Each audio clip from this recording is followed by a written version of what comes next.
μήνα. Μας κλέψαν τη μηχανή. Τι ψάχνει τώρα, πλάκα. Τη μηχανή. Και με ξυπνώνει αυτό, η μηχανή είναι πίσω, δεν είναι μπροστά. Και πού να το ξέρω εγώ που είναι η μηχανή. Και δεν μπορώ να δείξει, βλάκα. Πού είναι ο άλλος. Έλα τώρα, βλάκα. Έλα. Δεν μπορώ να πεις που είναι η μηχανή.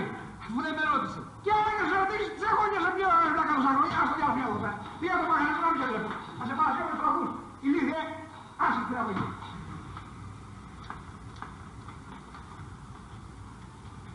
Α, Χριστί! Εγώ θέλω τη ρότα μου, δεν ξέρω τίποτα. Ποτάμι στον Κύριο. Τη ρότα μου, τι έγινε η ρότα μου, Ποτάμι στον Κύριο. Τη ρότα μου! Πριν εδώ ήταν, τώρα δεν ξέρω που πήγε. Αυτός είναι ίδιος, πού είναι η ρότα μου, θέλω τη ρότα μου, κατάλαβες. Τι φωνάζεις για μια ρόδα, ρόδα, αν δεν γυρίσει κάπου θα πήγε. Θα ξαναγυρίσει πίσω που θα πάει. Από ό,τι βλέπω βρέχει τη ρότα μου. Δεν στο πω θα ξανάρθει. Βρήκε ανηφόρα και ξαναγύρισε, είναι πολύ άπλο. Με τα φρένα τι κάναμε, παιδιά. Είναι πάρα πολύ εντάξει, κύριε. Τα δοκίμασα εγώ προσωπικά.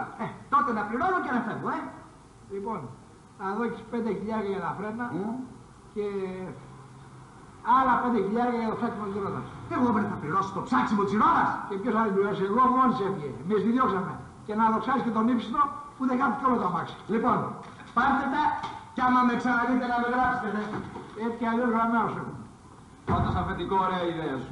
Και δύο πράγματα. Να το πάρω με τη ρεζέρβα.